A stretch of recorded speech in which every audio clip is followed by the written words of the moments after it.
Ya Allah. Terus bagaimana hubungan dengan anak saya yang sekolah di pesantren, Pak? Ini mau nanya. Yang ketiga adalah Ustaz, Selanjutnya Ustadz bagaimana pertanyaan dari Nur hukumnya Hamid di makanan dan Yogyakarta. uang Ya, dengan siapa makan di mana? yang diberikan oleh mahasiswa yang akan ujian Baik, silakan Ibu. seminar?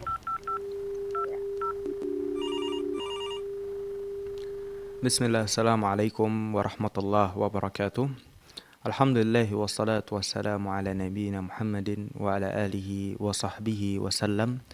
Amma ba'd, para pemirsa, pendengar, dan penyimak Fatwa TV dimanapun Anda berada, senang rasanya dapat bertemu Anda kembali pada sore hari ini di program kesayangan kita Fatwa TV Live Interaktif pada segmen Bekal Muslim, Fikih Muamalah dan Kontemporer lainnya bersama guru kita Ustadz Dr. Muhammad Arifin Badri MA yang merupakan Wakil Ketua Merangkap Anggota Dewan Fatwa Perhimpunan Al-Irsad. Insya Allah dalam 1 jam ke depan kami akan membersamai Anda menjawab pertanyaan-pertanyaan yang Anda ajukan di layanan telepon kami di 0821 706087 atau dapat menghubungi nomor telepon satelit kami di 0331 544 6087 atau dapat mengirimkan pertanyaan melalui website kami di dewanfatwa.com. Baik para pemirsa Fatwa TV dimanapun Anda berada, Alhamdulillah telah membersamai kami di studio Fatwa TV Jember Ustadz Dr. Muhammad Arifin Badri MA. Kita sapa terlebih dahulu. Assalamualaikum Ustadz. Waalaikumsalam warahmatullahi wabarakatuh. Gimana kabarnya Ustadz? Alhamdulillah, Alhamdulillah. Alhamdulillah. Ini kita di bulan Muharram nih Ustadz. Betul. Jadi Ya. apa yang harus dilakukan Ustadz bagi seorang muslim di awal tahun Hijriah?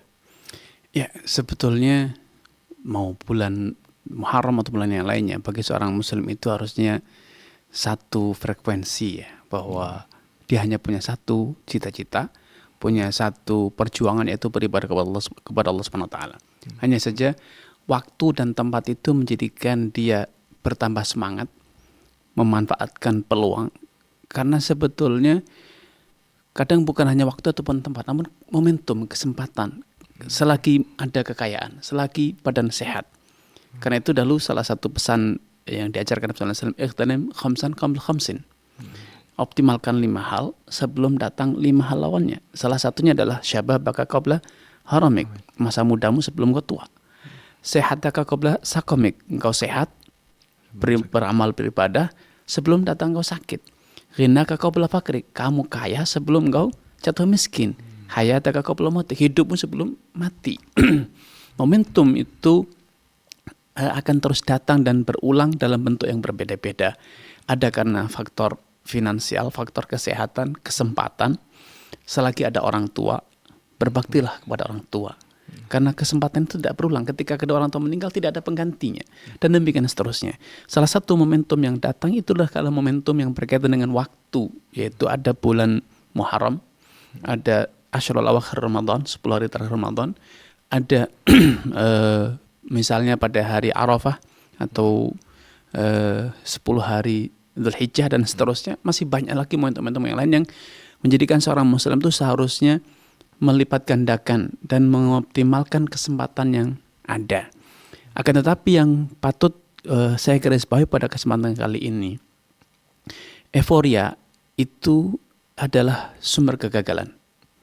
Banyak orang euforia dengan suatu momentum, tapi dia lupa akan skala prioritas.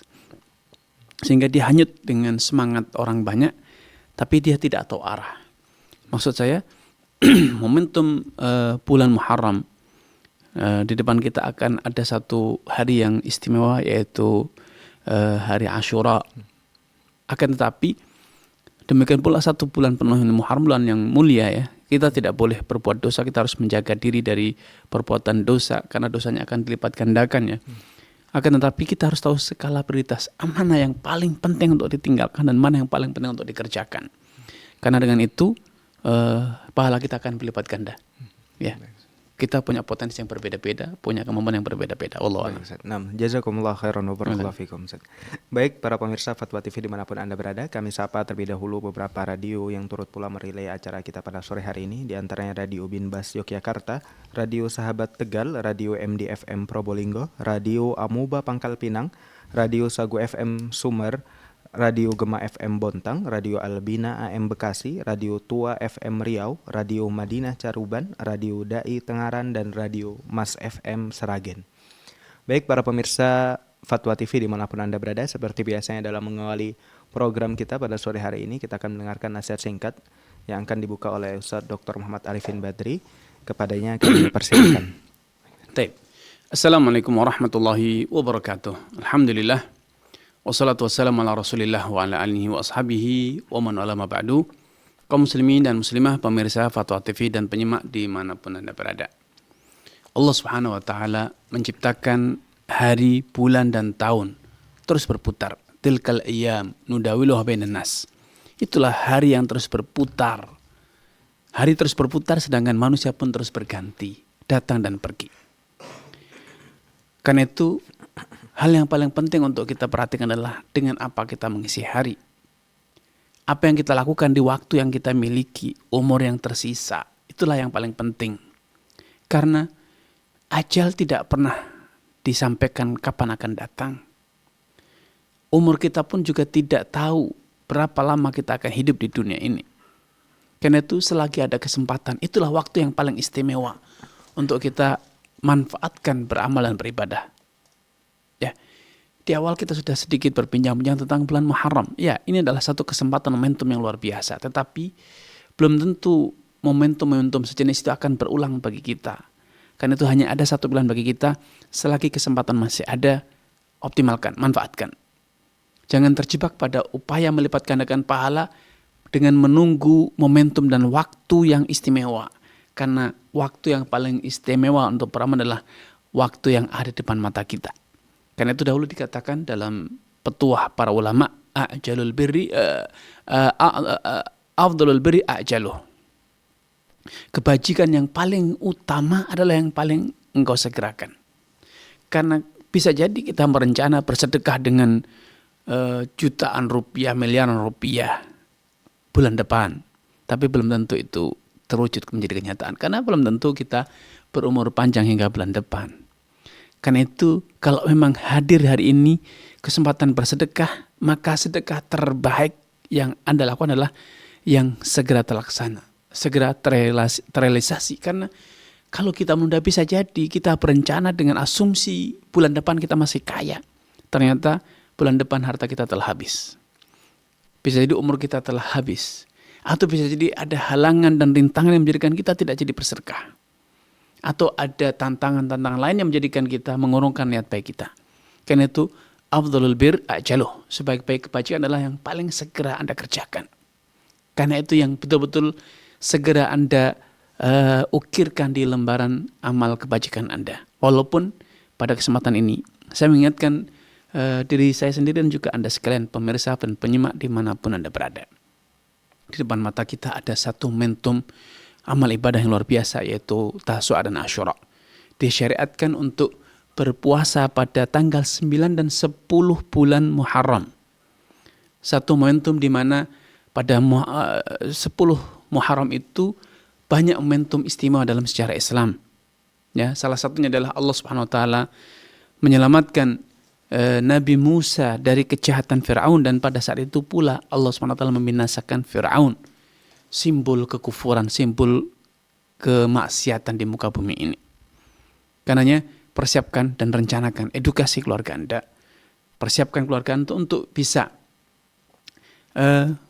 beribadah dengan berpuasa pada tanggal 9 dan 10 Muharram yang pahalanya Allah Rasulullah SAW menyatakan menghapuskan 1 tahun yang telah lalu.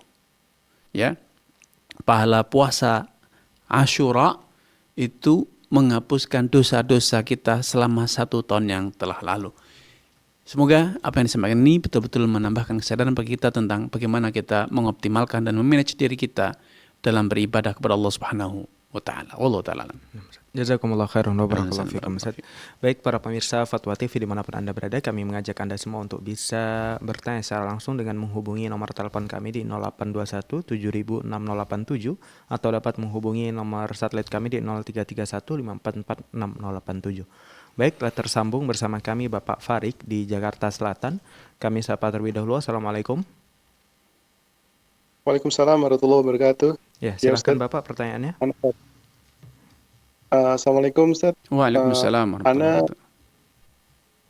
Mau tanya, Ya. kalau kita daftar haji kan Saya kebetulan udah daftar Ustaz, tapi dijadwalkan 2052 Ustaz. Yang kemarin dengar dari Ustaz Erwandi Termizi, nya untuk situasi seperti sekarang itu haji tidak wajib lagi gitu. Baik Bapak. Sudah cukup Bapak? Haji tidak wajib lagi. Itu bagaimana Ustaz? Sudah cukup Seperti Bapak? itu Ustaz. Sudah cukup? Baik, itu aja Ustaz. Baik. Ya. Cukup Ustaz. Baik, barakallahu fiik wa taqabbalallahu kepada Bapak Farik di Jakarta. Semoga Allah SWT menambahkan taufik kepada Anda, keluarga dan juga seluruh pemirsa di manapun Anda berada. Satu kaidah umum dalam perintah dan larangan Allah SWT. Semua perintah itu berkaitan dengan kemampuan. Kemampuan itu multidimensi, ada kemampuan finansial, kemampuan fisik, kemampuan adanya fasilitas dan sarana, serta kondisi keamanan yang menjadikan kita betul-betul bisa mampu menjalankan ibadah tersebut, dan serta masih ada yang lainnya, termasuk adanya fenomena di negara kita atau fakta di negara kita, adanya antrian waiting list yang cukup panjang. Akan tetapi di antara hal yang juga harus kita percayai dan kita imani bahwa siapapun dari kita yang telah mendapatkan taufik, mendapatkan pertolongan kepada Allah, maka sesulit apapun itu akan menjadi mudah. Sesusah apapun itu akan menjadi sekompleks apapun masalah itu menjadi sesimpel mungkin. Karena itu seorang mukmin hendaknya lebih percaya dengan janji Allah SWT, la haula wala quwata illa billah. Kita telah mengkirakan tiada daya, tiada kekuatan kecuali daya dan kekuatan yang datang dari Allah Subhanahu wa taala. Dan salah satu pelajaran haji yang seharusnya ini didapat oleh setiap muslim, bahwa memang manusia itu harus betul-betul berlepas diri dari daya dan kekuatan siapapun. Itulah dahulu salah satu hikmah yang kita harus dapatkan dari kisah perjalanan Hajar bersama putranya Ismail alaihissalam. Di saat kritis, Hajar telah kehabisan air susunya, kehausan dan kelaparan. Anaknya pun senasib, kehausan dan kelaparan, meronta-ronta karena menangis karena kelaparan. Hajar mencari air, berputar antara Safa dan Marwah, yang kira-kira kalau diukur dengan meter, perjalanan Safa Marwah itu sejauh kira-kira 700-800 meter. Itu sebanyak 7 kali dilakukan dalam rangka mencari air. Di tempat yang terik panas, seharusnya seorang bayi yang bernama Ismail alaihissalam mungkin sudah dehidrasi dan mati karena kepanasan, kehausan. Dan akhirnya karena keberkahan dari tawakal, kepercayaan iman mereka, Ibrahim alaihissalam, Hajar, yang betul-betul berserah diri kepada Allah, justru pertolongan Allah itu datang dari jalur yang tidak diduga-duga. Dari bawah hentakan kaki Ismail, seorang bayi memancarkan air. Analisa seperti apakah yang bisa menafsirkan semua itu? Selain itulah qadrat Allah Subhanahu wa taala. Itulah pertolongan Allah Subhanahu wa taala. Karena itu jangan pernah menjadi ciut, menjadi patah semangat. Percayalah, Allah Subhanahu wa taala Maha Kaya, Allah Subhanahu wa taala Maha Kuasa. Wa may yattaqillah yaj'al lahu makhraja wa yarzuqhu min haitsu la yahtasib. Barang siapa yang bertawakal kepada Allah Subhanahu wa taala, Allah akan beri rezeki dari jalan-jalan yang dia tidak duga-duga. Allah akan berikan dia jalan keluar dari problematikanya, dan Allah berikan rezeki dari jalan yang tidak diduga-duga. Kemudian yang ketiga, di antara prinsip yang tidak boleh diabaikan bahwa semua syariat Islam sekali lagi dikaitkan dengan kemampuan. Siapapun yang tidak mampu maka tidak wajib, dan siapapun yang mampu maka wajib. Dalam kondisi apapun. Dalam kondisi apapun. Baik dia miskin, sakit, perang, kondisi tidak aman. Siapapun yang dalam kondisi tersebut masih mampu menunaikan haji, maka dia wajib berhaji. Siapapun yang tidak mampu, maka tidak wajib haji. Hukum tidak pernah berubah. Hukum tidak pernah berubah. Hari ini pun banyak orang yang kemarin mampu karena biayanya masih murah.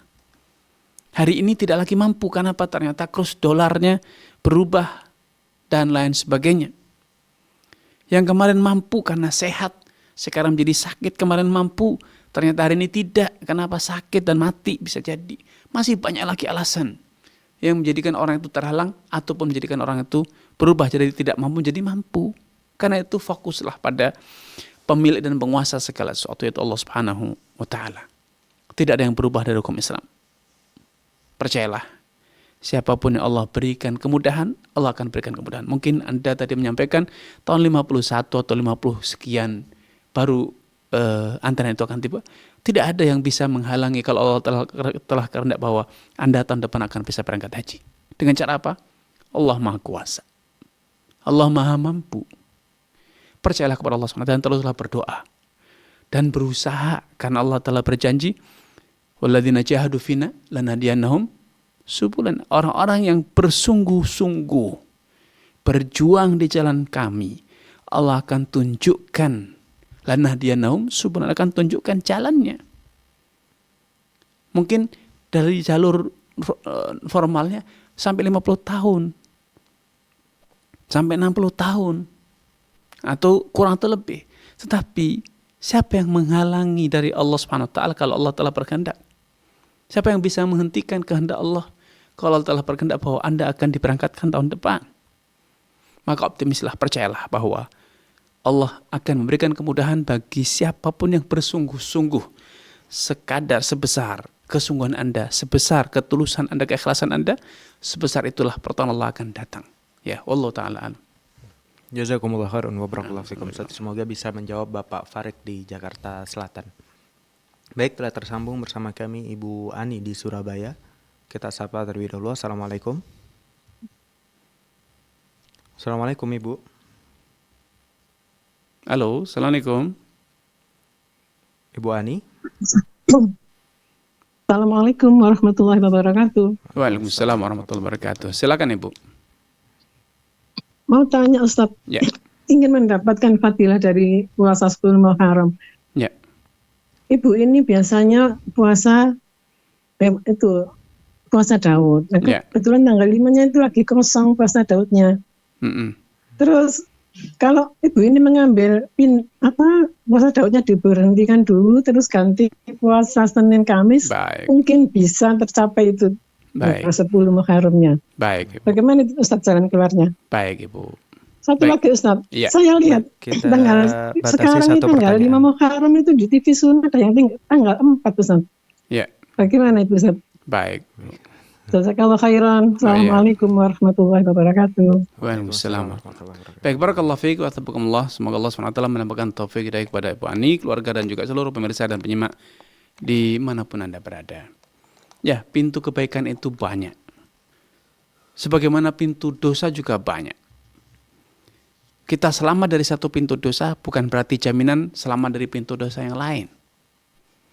Sebagaimana kita terhalang dari satu pintu kebaikan bukan berarti pintu kebaikan yang lainnya juga tertutup.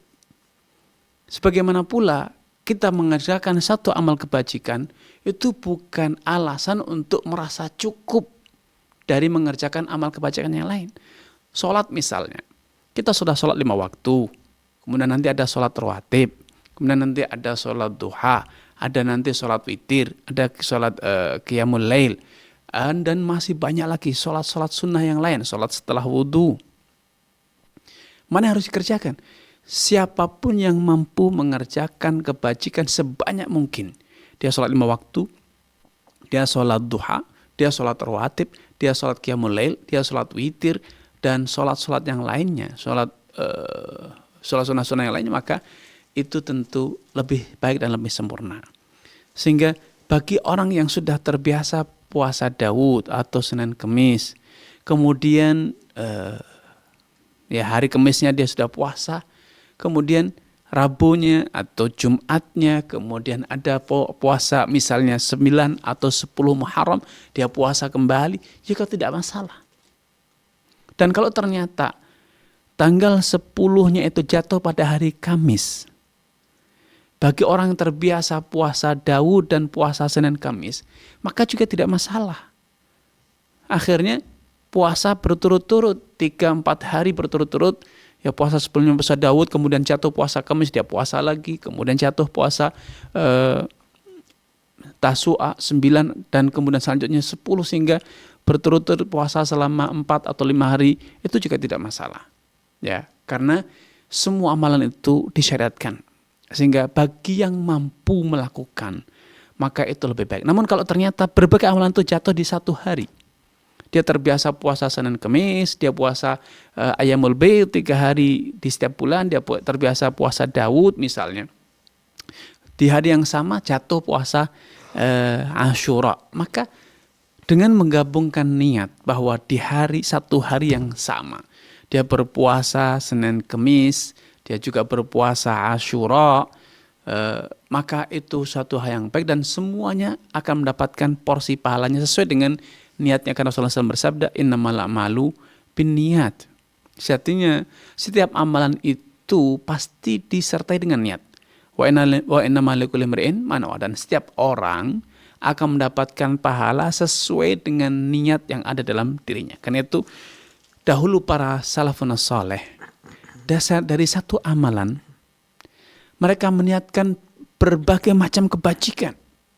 Ada dahulu mereka tidur bukan sekedar niat lelah, melepas penat, melepas kantuk, beristirahat, tetapi mereka juga berniat untuk menjadikan istirahat tidurnya itu sebagai sarana pendukung untuk bisa beribadah, dan juga sebagai sarana untuk terhindar dari perbuatan dosa. Sehingga dengan satu amalan tidur, para salaf itu, para ulama, orang-orang saleh itu mendulang berbagai macam pahala.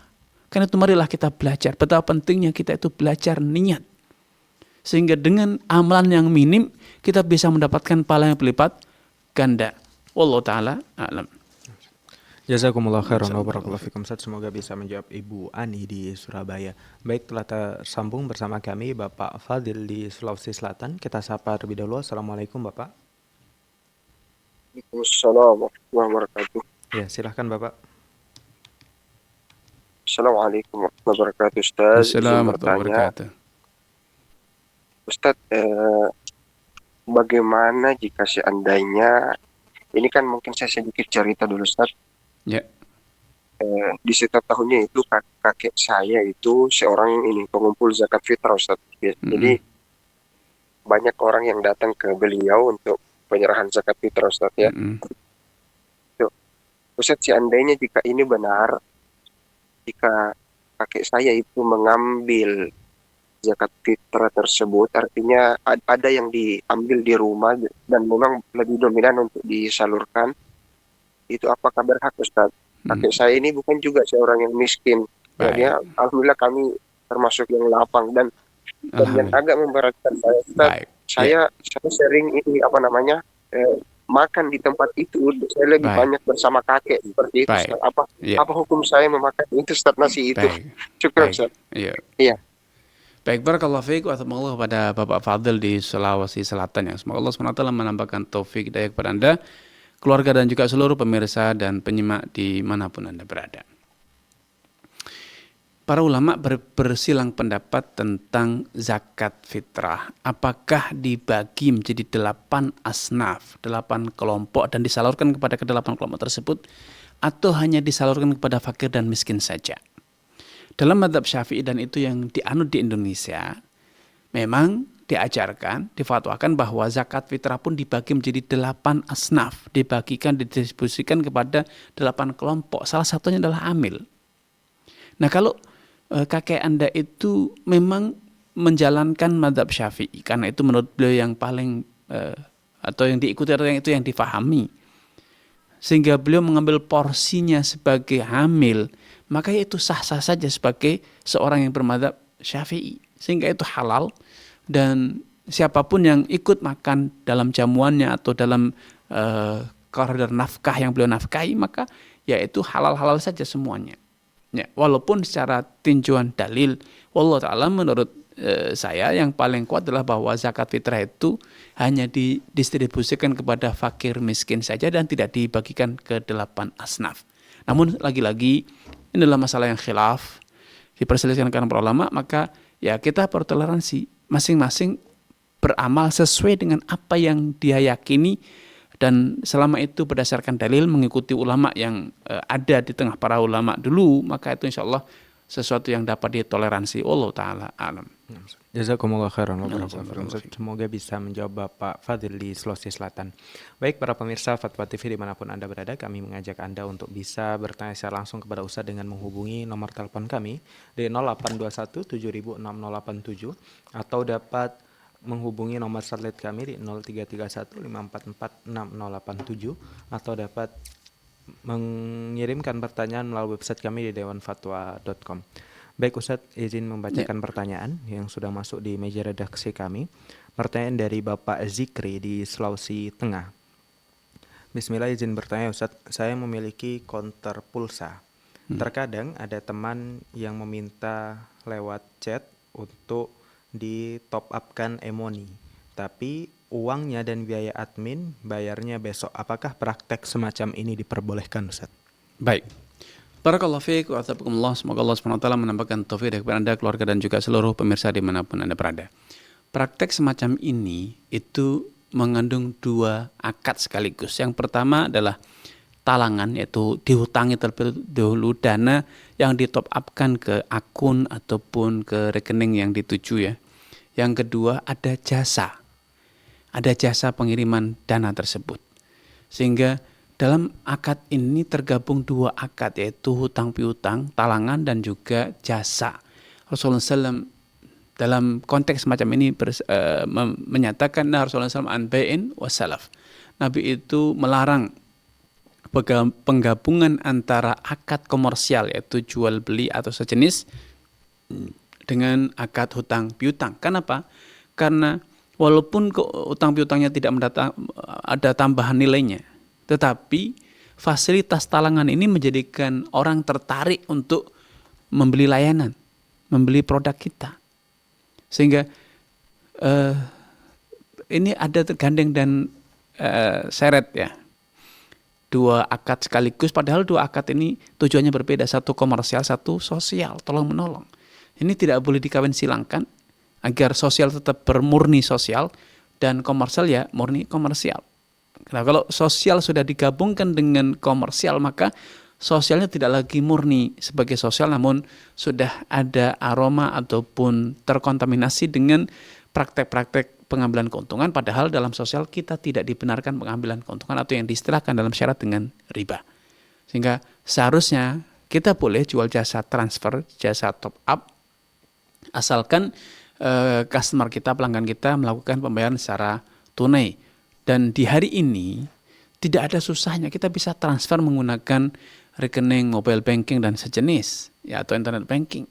Tidak ada susahnya. Namun kalau sampai ada teman yang karena ketidakfahaman minta layanan seperti ini, ya sampaikan bahwa Anda akan jemput dulu dananya, baru nanti transferkan. Atau silakan Anda datang dulu, serahkan uangnya, baru saya transferkan. Dua opsi tersebut. Atau yang opsi ketiga, Anda mentransferkan tanpa mengambil upah, sehingga Anda betul-betul murni nolong saja. Satu dari tiga opsi ini bisa Anda tawarkan, manapun yang terjadi itu insya Allah halal. Allah Ta'ala alam. Jazakumullah khairan wa barakallahu fikum. Semoga bisa menjawab Bapak Zikri di Sulawesi Tengah. Baik Ustaz, pertanyaan selanjutnya dari Amelia Putri dari Jawa Timur Ustaz. Ya. Pertanyaannya, apa hukumnya muslimah memakai make up saat wisuda? Apakah tidak boleh sama sekali atau boleh dengan batasan tertentu Ustaz? Baik. Barakallahu fiik wa athabakumullah. Semoga Allah SWT menambahkan taufik kepada saudari Amelia ya. Semoga Allah SWT menambahkan taufik kepada Anda, keluarga dan juga seluruh pemirsa dan penyimak dimanapun Anda berada. Seorang muslimah itu memang dianjurkan untuk bersolek dan berdandan. Namun yang perlu diketahui bersama, kepada siapa Anda akan mempertontonkan, kepada siapa Anda akan menampakkan wajah Anda yang telah didandani dan dipersolek tersebut. Kalau Anda menampakkan kepada sesama wanita, maka boleh. Kalau Anda menampakkan kepada mahram, maka itu boleh. Tapi ketika itu ditampakkan di luar itu, alias kepada non-mahram, maka itulah yang tidak dibenarkan secara aturan syariat. Ya, banyak dalil yang melarang ya kaum muslimah untuk menampakkan kecantikannya. Karena dengan menampakkan, mengapalagi, dieksplorasi, digali sedemikian rupa kecantikannya, di-upgrade dengan berdandan yang luar biasa, maka ini akan menjadi sumber fitnah, sumber terjadinya godaan terhadap lawan jenis. Ya, maka dalam acara wisuda ataupun pernikahan atau yang lainnya, selama Anda bisa menjaga dengan Anda tetap bercadar misalnya, maka ya tidak masalah. Sehingga ketika Anda berada di ruangan terbatas dengan sesama jenis misalnya, maka ya tidak masalah Anda buka. Ketika ada lawan jenis, Anda tutup kembali. Namun ketika Anda tidak bisa menjaga diri seperti itu, maka Anda tidak boleh ya berdandan bersolek yang menjadikan itu menjadi perangsang, yang menjadikan lawan jenis menjadi tergoda untuk memperhatikan Anda, mengamati, walaupun belum tentu diamati dalam ingin berzina, tidak harus, karena zina tidak harus langsung serta-merta spontanitas, tapi proses itu terjadi. Ada kekaguman, ada Anda diperhatikan, menjadi pusat perhatian, kemudian bisa jadi dengan selfie, disimpan fotonya, dan kemudian besok hari ada tindak lanjut kenalan dan seterusnya. Ini potensi. Makanya Allah SWT berfirman, wala taqrabu zina, janganlah engkau mendekati perzinahan. Allah SWT dengan tegas dalam ini mengatakan, wala yubdina zinatahunna illa ma dhahara minha, janganlah kaum wanita itu menampakkan, mengeksplorasi perhiasannya, kecuali perhiasan yang tidak bisa disembunyikan, misalnya celak yang itu ada di kelopak mata ya, atau di bulu mata, maka itu tidak bisa disembunyikan karena manusia tetap butuh untuk melihat. Demikian pula misalnya warna kuku yang diberi warna pacar atau jenis, maka itu tidak masalah karena itu termasuk zina zahirah ya. Dan demikian pula pakaian yang bagus, pakaian yang bersih, rapi, itu tidak bisa dihindarkan, mau tidak mau wanita harus keluar karena ada kebutuhan dan lain sebagainya. Maka perhiasan nampak itu tidak masalah, walaupun akhirnya dengan pakaian tersebut wanita bertambah cantik, yaitu adalah nikmat dan karunia Allah SWT. Namun yang bisa disembunyikan dan tidak harus ditampakkan, maka ya harus ditutup dari lawan jenis agar tidak menjadi pembuka pintu-pintu perzinahan. Na'udzubillah, Allah ta'ala. Nah, jazakumullah khairan wa barakallahu fikum. Semoga bisa menjawab Ibu Amelia Putri di Jawa Timur.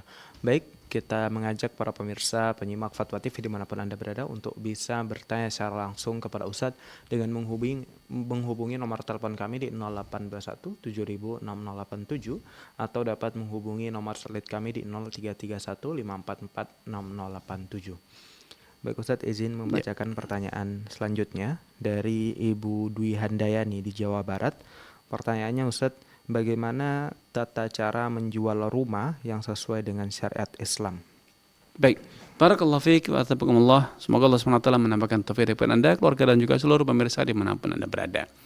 Jual beli apapun, rumah atau kendaraan atau hewan ternak atau bahan makan atau pakaian atau yang lainnya, sama saja. Anda bisa menjual beli putus langsung kepada pembeli, dia bayar tunai dan Anda serahkan barangnya kepada dia seketika. Atau Anda juga boleh jual beli dengan pembayaran berjangka, bertempo, dicicil sekian kali atau dibayar di satu kali bayar di periode tertentu. Ini juga jual beli halal. Yang ketiga, Anda juga bisa barter ya. Jual beli rumah, dijual dengan tanah, dibarter dengan tanah, dijual dengan barang yang lain, bisa kendaraan atau yang lain, atau saham. Atau Anda juga bisa menjualnya kepada orang lain, yang para pedagang, misalnya para tengkulak, ya, tengkulak binatang ternak, tengkulak makanan gabah, tengkulak agen properti atau yang lainnya, Anda jual kepada mereka. Selanjutnya, kalau udah jual beli, terserah mereka mau jual kepada siapapun yang mereka mau, dengan cara apapun yang mereka mau, ya. Sehingga dalam konteks hari ini saya nampaknya bisa memahami bahwa mungkin Anda mengeluhkan adanya orang yang berminat beli tapi tidak mampu melakukan pembayaran tunai. Maka solusinya Anda jual kepada para pedagang. Banyak pedagang properti yang siap membayar tunai dan kemudian dia akan jual kembali rumah itu kepada orang lain. Atau Anda jual kepada lembaga-lembaga keuangan yang ada, bisa koperasi, BMT atau yang lain, dengan pembayaran tunai atau pembayaran berjangka. Kemudian setelah itu terserah mereka mau dijual kepada siapapun dari customer mereka ataupun nasabah mereka. Allah ta'ala alam. Jazakumullah khairan wa Alam. barakallahu fikum Ustaz. Semoga bisa menjawab Ibu Dwi Handayani di Jawa Barat. Baik Ustaz, izin membacakan pertanyaan dari Ummu Nanda di Sumatera Selatan. Pertanyaannya, Assalamualaikum Ustaz. Saya menerima gaji dari lembaga ribawi, bank konven setiap bulan. Uangnya digunakan untuk kebutuhan suami, anak, dan saudara kandung yang tidak berpenghasilan tetap sehingga kekurangan. Saya sendiri makan dari usaha sewa rumah yang modalnya dari penjualan aset hasil kerja saya di bank. Hasilnya sekitar 4 juta per bulan. Suami dan anak perempuan tidak bekerja dan tidak cukup bila mengandalkan hasil sewa, sehingga mereka sangat membutuhkan bantuan. Ustadz, apakah saya berdosa tetap menerima gaji dari bank tersebut dan memberikannya kepada mereka, baik untuk keperluan pokok maupun untuk keperluan lainnya seperti berpergian keluar kota dan lainnya? Mohon pencerahannya Ustadz. Baik, barakallahu fiik wa taqabbalallah. Semoga Allah Subhanahu wa taala menambahkan taufik kepada Anda, keluarga dan juga seluruh pemirsa dan penyimak dimanapun Anda berada. Siapapun yang melakukan perbuatan dosa, maka tetap saja berdosa. Baik itu alasan untuk nafkah, alasan untuk silaturahmi, kebutuhan primer ataupun kebutuhan sekunder, itu tetap saja berdosa. Apalagi Anda sebagai seorang wanita, kewajiban nafkah itu adalah kewajiban suami. Maka seharusnya dalam hal ini Anda berbicara, diskusi dengan suami dengan baik-baik, mencari alternatif pekerjaan, sehingga suami bisa mendapatkan penghasilan yang cukup untuk menafkahi kebutuhan rumah tangganya. Sehingga apapun alasannya, tidak ada alasan yang dibenarkan dalam Islam untuk kita bekerja dalam lembaga ribawi atau dalam pekerjaan yang haram lainnya. Rasulullah SAW bersabda, la'anallahu riba akilahu wa mukilahu wa katibahu wa syahidah wa qalahum fil ithmi sawa. Allah itu melaknati riba, pemakannya, yang memberinya, kemudian juru tulisnya dan 2 saksinya, alias semua pegawainya, karyawannya, semua itu mendapatkan laknat dari Allah Subhanahu wa taala. Dan kemudian Nabi menyatakan hum fil itsmi sawa, dosa mereka sama karena mereka semua adalah partner dalam perbuatan dosa. Karena itu saya sarankan Anda mulailah merencanakan dengan suami mencari alternatif pekerjaan lain, berwirausaha, berdagang dan lain sebagainya, untuk bisa segera meninggalkan profesi yang tidak halal dalam aturan syariat tersebut. Wallahu taala alam. Jazakumullah khairan wa barakallahu fikum Ustaz. Baik, para pemirsa Fatwa TV dimanapun Anda berada, telah tersambung bersama kami Bapak Rumaiso di Makassar. Kita sapa terlebih dahulu. Assalamualaikum. Waalaikumsalam warahmatullahi. Ya, silahkan pertanyaannya Bapak. Ya, Akhwani Ustaz, ini ada 2 pertanyaan Ustaz. Yang pertama itu, ini bagaimana hukumnya itu di saat ada warung makan, dia biasanya itu menjual harga makanannya itu normal 30.000 lah. Ya. Terus tiba-tiba beberapa hari dia diskon tinggal 5.000. Apakah itu goror atau dibolehkan Ustaz? Baik Bapak. Ya, terus yang kedua Ustaz, ini saya bekerja sebagai marbot masjid. Terus biasa ada pengunjung itu memberi saya uang. Apakah itu termasuk riswa atau bukan Ustaz? Baik Bapak. Ya, itu saja Ustaz. Jazakallahu khairan Ustaz. Baik, baik, barakallahu fiik wa tabaraka kepada Bapak Rumaiso ya di Makassar. Semoga Allah SWT menambahkan taufik kepada Anda, keluarga dan juga seluruh pemirsa dan penyimak di manapun Anda berada. Orang jual beli itu bebas selama itu dilakukan secara suka sama suka dan transparan. Innamal bai'u an taradin, kata Nabi sallallahu alaihi wasallam. Artinya jual beli itu harus dilakukan secara taradin, suka sama suka. Masalah penetapan harga menjadi lebih murah atau lebih mahal, ya selama itu tidak dilakukan dengan cara-cara manipulatif. Ya jujur memang harganya lebih murah hari ini, didiskon karena momentum tertentu atau karena pertimbangan bisnis yang lain, maka sah-sah saja. Selama tidak ada tujuan jahat, misalnya dengan mendiskon harga untuk menjatuhkan pengusaha yang lain, agar pengusaha lain banting harga dan praktek banting harga, agar pengusaha yang bangkrut hari ini, rugi hari ini, sehingga besok tidak bisa jualan lagi. Kalau tidak ada niat-niat jahat semacam ini, maka insya Allah halal. Ketika kita memberikan diskon, baik bagi semua pelanggan atau sebagian pelanggan dengan pertimbangan tertentu, atau memberikan diskon ketika pembeli membeli dalam jumlah tertentu, itu semuanya hukum asalnya halal. Selama dilakukan secara suka sama suka dan transparan ya, ada kejelasan harga. Kedua, tips ketika kita sebagai seorang marbot masjid diberi ya, kalau itu adalah pemberian yang dilakukan secara sukarela, bukan kita yang meminta. Namun kita sebagai petugas itu sudah mendapatkan upah, maka seharusnya yang kita dapat itu kita berikan kepada masjid. Kita kembalikan kepada masjid. Kenapa? Jasa kita itu sudah mendapatkan nilainya, yaitu upah yang kita dapat dari masjid. Sehingga seharusnya kita tidak lagi mendapatkan imbalan atau upah atas pekerjaan yang sudah kita lakukan dan kita mendapatkan upah darinya.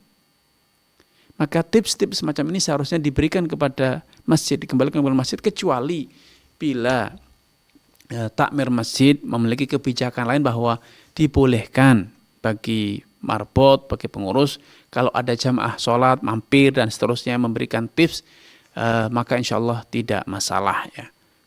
Karena itu solusinya silahkan Anda diskusikan dengan ketua takmir, apakah hal-hal semacam ini dibolehkan untuk Anda pungut atau Anda harus mengembalikannya kepada masjid. Wallahu ta'ala alam. Jazakumullah khairan wa barakallahu fikum, Ustaz. Semoga bisa menjawab Bapak Rumaiso di Makassar. Baik Ustaz, telah tersambung bersama kami Ibu Yanti di Sumatera Barat. Kita sapa terlebih dahulu. Assalamualaikum Ibu. Waalaikumsalam warahmatullahi wabarakatuh. Ya Ibu, silahkan. Ya, Assalamualaikum Ustaz. Waalaikumsalam warahmatullahi wabarakatuh. Silakan Ibu. Assalamualaikum Ustaz, mau bertanya. Ya. Beras atau padi itu termasuk komoditi riba ya Ustaz? Ya. Apakah transaksinya harus tunai? Dan bagaimana jika ada penundaan sesaat, seperti si pembeli menjemput padinya ke sawah, sementara uangnya nanti diberikan di rumahnya? Baik. Ini bagaimana hukumnya Ustaz? Baik. Jazakallahu khair. Assalamualaikum warahmatullahi wabarakatuh. Waalaikumsalam. Baik, barakallahu fiik wa atabullah kepada Ibu Yanti di Sumatera Barat. Semoga Allah SWT menambahkan taufik daripada Ibu Yanti, keluarga dan juga seluruh pemirsa dimanapun Anda berada. Jual beli komoditi riba itu harus mengikuti kaidah tunai, ini barang dan ini barang. Betul-betul terjadi serah terima fisik, objek akad secara langsung di saat transaksi. Dan yang kedua, kalau komoditi ribanya itu sama, gandum dibarterkan dengan gandum, beras dibarterkan dengan beras, maka takarannya harus sama. Namun kalau beda, gandum dengan korma, gandum dengan beras, maka boleh beda takaran, beda timbangan, selama terjadi serah terima fisik secara langsung di saat akad. Nah, adapun membeli ataupun menjual belikan komoditi riba dengan uang, jual beli korma, jual beli beras, maka bebas. Boleh tunai, boleh dengan hutang. Jadi berasnya dulu, pembayarannya besok, atau pembayaran di muka, berasnya besok, itu bebas karena beda fungsi. Uang itu alat transaksi dan standar nilai, sedangkan beras itu makanan pokok. Sehingga fungsinya berbeda, maka bebas diperjualbelikan. Nah, akan muncul masalah bila sama fungsi, uang dengan emas. Ya, maka harus tunai, ini uangnya dan ini emasnya. Beras dengan gandum, sama-sama makanan pokok, maka harus tunai walaupun beda takaran, tidak boleh ditunda. Tapi ketika fungsinya berbeda, jual beli beras, jual beli korma, jual beli gandum dengan uang, maka ini bebas caranya. Bebas, boleh tunai, boleh ditunda. Wallahu ta'ala a'lam. Jazakumullah khairan wa barakallahu fikum. Semoga bisa menjawab Ibu Yanti di Sumatera Barat. Baik, telah tersambung bersama kami Bapak Mulki di Garut. Kita sapa terlebih dahulu. Assalamualaikum Bapak. Assalamualaikum. Assalamualaikum Assalamualaikum. warahmatullahi wabarakatuh. Silakan Bapak. Oh iya, begini Ustadz, saya kan mempromosikan suatu produk gitu ya. Cara ya dengan menggunakan suatu video itu. Tapi nah, video tersebut awalnya itu kan dari sosial media saya cari gitu. Saya download gitu. Setelah di-download saya edit sehingga video tersebut berbeda lah dari yang aslinya gitu. Lalu video tersebut saya upload di akun media sosial saya gitu. dan menyisipkan produk gitu. Nah, saya mendapatkan penghasilan lah dari mempromosikan produk tersebut dalam video yang saya download dari media sosial tersebut. Nah, pertanyaannya bagaimana ya hukumnya penghasilan yang saya dapatkan tersebut? Baik. Begitu saja Ustaz.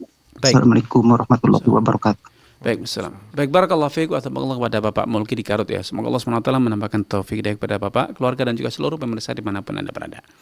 Video-video yang beredar atau yang ada di YouTube atau medsos itu ada yang berlisensi ya. Sehingga tidak boleh diambil, tidak boleh digunakan kecuali atas izin.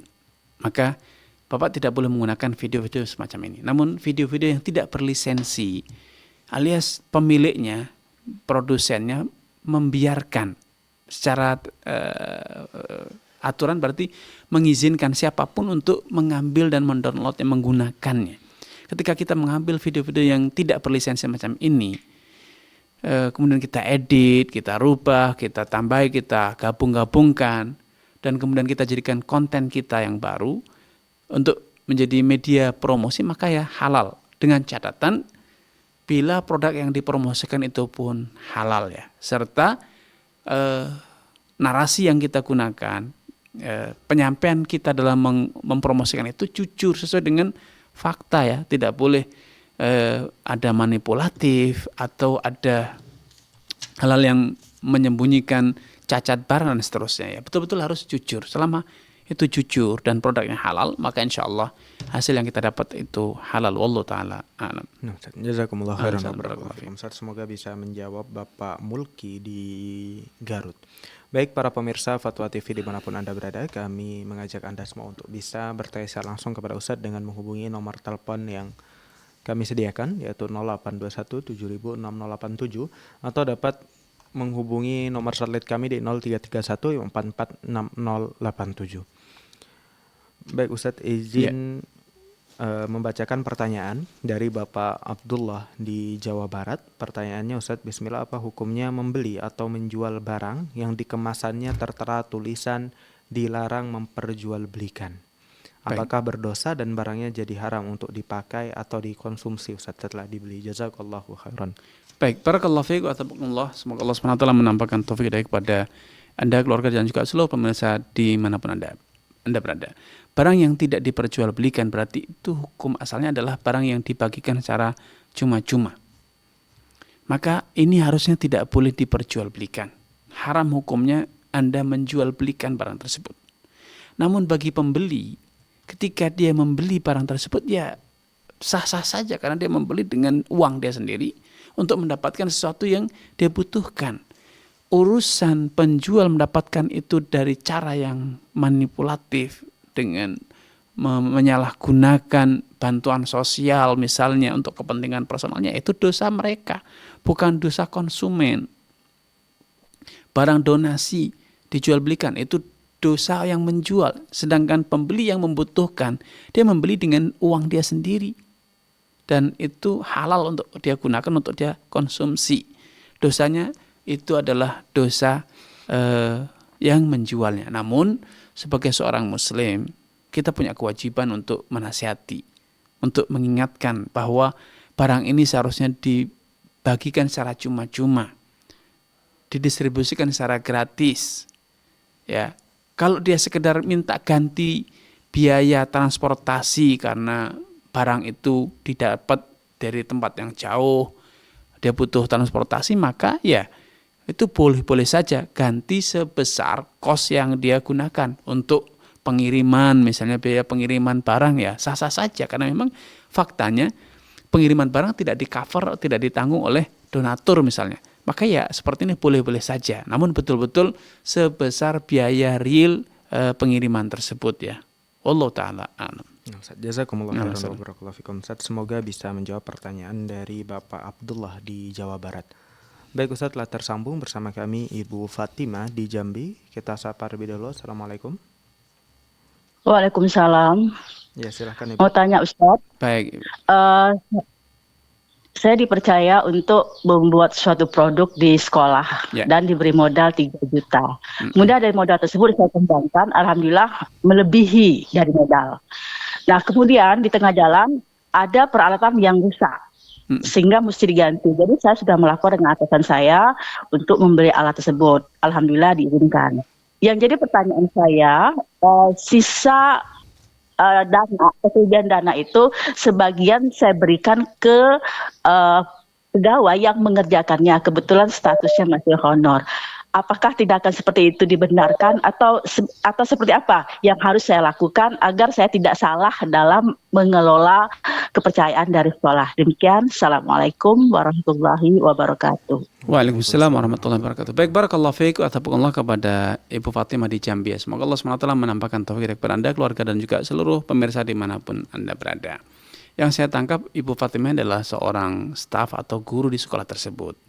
Mendapatkan kepercayaan sebagai panitia, misalnya pelaksanaan suatu kegiatan yang membutuhkan pengadaan barang, misalnya barang-barang yang dikonsumsi, catering, makanan, dan seterusnya. Maka anggaran yang digunakan itu seharusnya betul-betul sesuai dengan peruntukan dan tujuan. Namun ketika Ibu Fatimah bisa memanage dengan baik sehingga akan ada saving, ada efisiensi penggunaan anggaran. Kebutuhan terlaksana, namun masih ada sisa dana. Seharusnya sisa dana itu dikembalikan kepada sekolah. Karena itu adalah milik lembaga ya, milik sekolah. Adapun kewenangan mendistribusikan, menyalurkan sisa dana itu kepada tenaga honorer atau yang lainnya itu sebetulnya bukan kewenangan Ibu Fatimah, karena kewenangan Ibu Fatimah sebatas tugas yang didelegasikan kepada Ibu Fatimah. Tugasnya adalah melaksanakan pekerjaan tersebut, pengadaan barang. Nah, kalau ada saving seharusnya dana itu dikembalikan kepada sekolah, dan untuk kemudian dana tersebut ya terserah kepada pemegang kebijakan atau kewenangan untuk menggunakan dana tersebut, baik itu disalurkan kepada panitia yang itu sebagai bentuk apresiasi terhadap kinerja mereka, atau kembali dimasukkan kepada kas sekolah, ya itu adalah kewenangan dari pimpinannya. Sehingga dalam kaidah fikih, kewenangan orang yang mendapatkan amanat itu dibatasi sesuai dengan job desk-nya atau sesuai dengan pendelegasian tugasnya. Kalau kewenangannya adalah untuk pengadaan barang tersebut, ya hanya sebatas itu kewenangan kita. Ketika ada kelebihan dana, ada sisa bahan baku, maka itu bukan kewenangan kita. Kita tidak mendapatkan pendelegasian tugas dalam hal sisa dana ataupun sisa bahan baku, ya. Harusnya kita kembali konsultasi kepada pimpinan kita tentang apa dan bagaimana sisa-sisa tersebut digunakan. Allah Ta'ala alam. Jazakumullah khairan wa barakallahu fikum Ustaz. Semoga bisa menjawab Ibu Fatimah di Jambi. Baik Ustaz, telah tersambung bersama kami Bapak Rustam di Sumatera Barat. Kita sapa terlebih dahulu. Assalamualaikum. Waalaikumsalam warahmatullahi wabarakatuh. Ya, silahkan Bapak. Nah, begini Ustaz. Ya. Kalau para rentenir Ustaz, kalau dia ingin bertobat dari lubuk hatinya, itu bagi dia mudah Ustaz, tinggal meninggalkan saja. Tapi kalau bagi kami yang korban rentenir, itu yang si peminjam, cara bertobatnya bagaimana Ustaz? Kalau utang sudah bertahun-tahun, sudah berlamanya lagi. Nah, kemudian satu-satunya sudah dicoba meminjam kepada saudara, pada sahabat, namun tidak ada jawaban, tidak bisa Ustaz. Satu-satunya aset rumah Ustaz. Rumah. Jadi rumah ini belum ada yang membeli Ustaz. Jadi bagaimana cara bertobatnya itu? Kemudian satu lagi, kalau Ustaz, seandainya ada Ustaz, kalau ada orang rumah ini dibeli orang non muslim, banyak boleh dijual kepada dia Ustaz. Baik Bapak. Kemudian satu lagi Ustaz. Cukup Bapak, waktu kita terbatas Bapak. Ya. Baik, barakallahu fiik wa taqabbalallah kepada Bapak Rustam ya di Sumatera Barat. Semoga Allah SWT menambahkan taufik kepada Bapak Rustam, keluarga dan juga seluruh pemirsa dan penyimak dimanapun Anda berada. Saya awali dari pertanyaan kedua. Jual beli dengan muslim atau non muslim itu hukum asalnya halal. Kita setiap hari berbelanja di toko orang non muslim, baik dari etnis Cina, etnis Batak atau yang lainnya, yang mereka banyak dari mereka itu notabene non-muslim, dan itu tidak masalah baik kita membelinya atau menjual kepada mereka selama produk kita tidak diperuntukkan secara khusus untuk perbuatan-perbuatan dosa. Kita tidak menyuplai bahan baku produksi khamr, tidak menyuplai produksi misalnya pakan ternak babi dan sejenis ya. Selama itu pakaian, makanan yang halal dikonsumsi manusia, maka itu hukum asalnya halal. Nah, masalah bertaubat, sejatinya taubat itu gampang bagi semua orang. Karena taubat dari perbuatan dosa itu adalah berhenti. Namun menjadi sulit karena pertama adalah adanya kepentingan. Rentenir pun sulit untuk bertaubat karena bisa jadi itu pekerjaan utamanya. Profesi utamanya, dia sudah punya jabatan di situ. Belum tentu dia mudah meninggalkan atau keluar dari jabatan tersebut, dari job yang dia duduki. Yang kedua, belum tentu dia punya kesiapan mental untuk berhenti menghapuskan bunga dari semua nasabahnya, karena bisa jadi nilainya juga sangat besar, fantastis. Belum lagi dia harus berhadapan dengan circle-nya, keluarganya. Bisa jadi ada penentangan dari keluarga. Dari banyak aspek yang menjadikan tobat itu dalam tanda kutip terkesan sulit. Ya, semuanya sama. Bagi nasabah, korbannya, ya kalau dia mampu ya mudah segera dia lunasi. Kedua, bisa jadi pelunasannya tidak harus dengan uang, bisa jadi dibarter dengan pekerjaan, bisa jadi dibarter dengan barang, atau manfaat, bisa jadi rumah tersebut disewakan kepada dikonversi ya, hutang piutangnya dikonversi menjadi menyewa rumah. Ya, kita serahkan rumah itu kepada mereka untuk dengan akad sewa menyewa selama 10 tahun misalnya, sehingga dengan konsekuensi 10 tahun berlalu maka hutang kita lunas. Ya. Lalu di mana kita tinggal? Ya kita cari kontrakan lain. Cari tempat yang kita kontrak untuk tinggal bersama anak dan keluarga kita. Dan masih banyak lagi. Salah satunya adalah ya kita mencari pekerjaan, mencari sumber penghasilan yang bisa menambah pendapatan kita untuk bisa segera melunasi. Dan salah satunya caranya adalah merubah gaya hidup. Betapa banyak orang terlilit hutang rentenir karena gaya hidup yang salah. Gaya hidup yang foya-foya, gaya hidup yang besar pasak daripada tiang, dan lain sebagainya. Dan yang paling penting adalah taufik dari Allah SWT. Ketika kita bersungguh-sungguh bertaubat, bertekad kepada Allah, mohon kepada Allah, dan itu diiringi dengan usaha yang serius untuk bisa segera terbebas dari riba, maka insya Allah itu akan segera mendapatkan jalan keluarnya. Allah Ta'ala alam. Jazakumullah khairan wa barakallahu fikum. Semoga bisa menjawab Bapak Rustam di Sumatera Barat. Alhamdulillah, pertanyaan tadi menjadi pertanyaan penutup dan terakhir pada kesempatan sore hari ini. Kami ucapkan jazakumullah khair wa barakallahu fikum. Baik para pemirsa Fatwa TV, saksikan terus program live interaktif Fatwa TV dari hari Senin sampai dengan Jumat pada jadwal yang sudah ditentukan. Kami sampaikan pula untuk informasi lebih detail terkait Fatwa TV atau Dewan Fatwa Perhimpunan Al-Irsyad, Anda bisa mengakses website kami di dewanfatwa.com atau fatwatv.id. Dan kami mengajak Anda semua untuk berkontribusi dalam syiar dakwah Islam melalui rekening aktif yang bisa Anda saksikan di layar kaca Anda. Baik pemirsa Fatwa TV, semoga dirahmati Allah. Terima kasih sekali lagi kami ucapkan. Dan jangan lupa untuk bisa menyimak live interaktif fikih praktis ilmu waris dan problematika keluarga bersama guru kita Ustadz Nizar Saad Jabal LC MPD yang insya Allah akan dilaksanakan pukul 17 waktu Indonesia Barat. Baik pemirsa dan pendengar penyimak Fatwa TV dimanapun Anda berada, akhirnya kami mewakili rekan kerja yang bertugas pamit undur diri. Kami tutup dengan doa qiraatul majlis. Subhanakallahumma wa bihamdika asyhadu an la ilaha illa anta astaghfiruka wa atubu ilaik. Assalamualaikum warahmatullahi wabarakatuh.